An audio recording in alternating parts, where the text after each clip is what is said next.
He spent 50 years, think about that, 50 years making us laugh. And more importantly, in some people's opinion, he's spent 50 years making us think.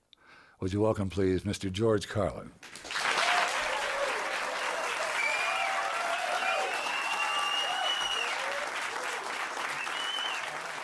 Your mom's been quite an influence on you, hasn't she? Yeah, well, she was the sole parent, of course, and she was absent because she had to work. So I did a lot of parenting to myself. I did a lot. I engaged in a lot of mental activity to kind of fill the void which children will do, and I had radio to listen to.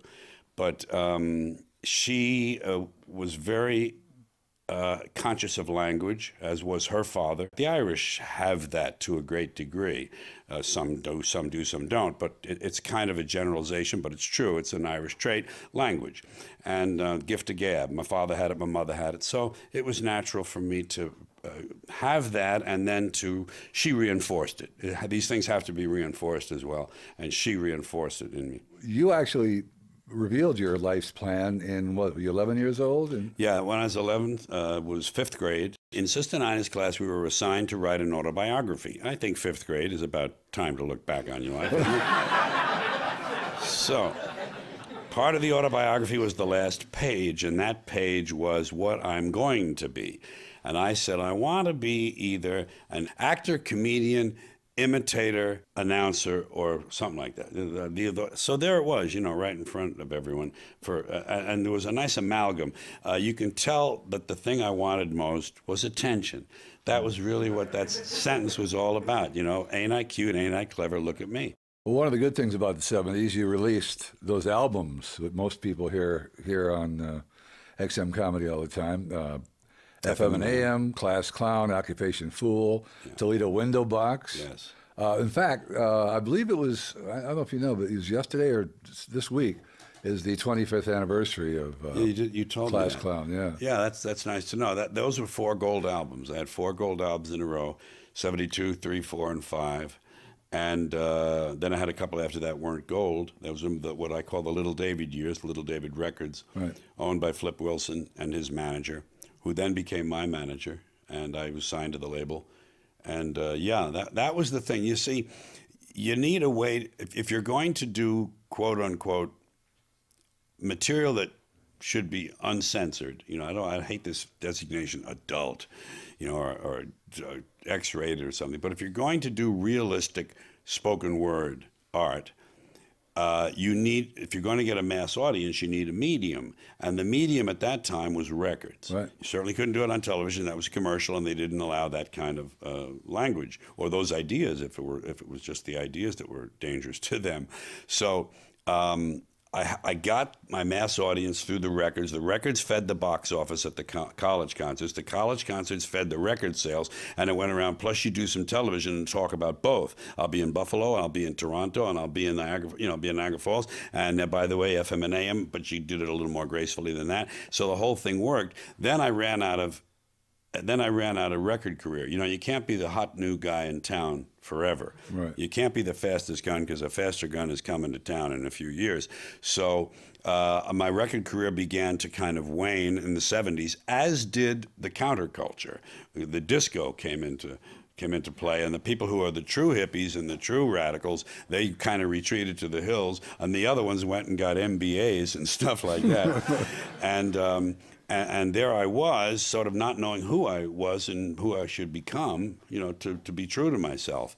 So I drifted a while, and that's when cable started. That's when HBO started at 75 or 76, and I got on there in 77.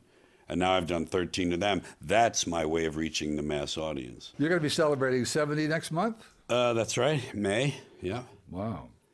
70 years old. Now, 50 years in show business, when I was doing some research, I thought, how often do you speak to somebody who's worked with Ed Sullivan and Keanu Reeves? That's quite a... Yeah. Who's more fun, by the way? Keanu is really fun on the set with Alex Winter. I was in Bill and Ted's Excellent Adventure with the two of them. And then the sequel, Bill and Ted's Bogus Journey. Right. Yeah, they were a lot of fun. No, they were very strange, but you know, well, they would never calm down until they call for action on a shot. They would clown and kid around and play grab ass and everything right up until the last second, and then it would be like and action, and suddenly they would be in the scene. And it threw me because I was trying to be an actor. You know, I was trying to be serious about what I had to do. Right. And I'd have to just stand there and kind of like keep my mind on my first line, you know, because I'm not a trained actor. Oh, have you ever thought about when this is going to end, when you're going to retire? Oh, no, I don't mind being asked that. No, it's like I say, the artist is never satisfied. If you're begin to be satisfied, you know, something's wrong with you. If you pardon this highfalutin, you know, terminology, I'm talking about the artist part, you know.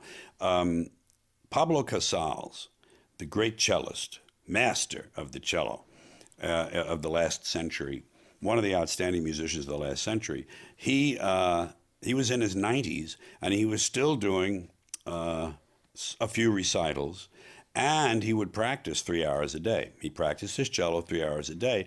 And someone said to him at some point, they said, Master Casals, you know, you are a past master. You are the maestro. Why, at your age, do you bother practicing 3 hours a day? And he said, well, I'm beginning to notice some improvement. And that's the answer. I mean, why stop? Leave us with what you would put on your gravestone. What's your epitaph supposed to read? He was here just a minute ago.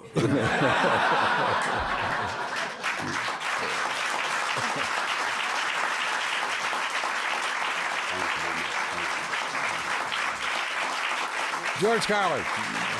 Thank you very much. Thank you all.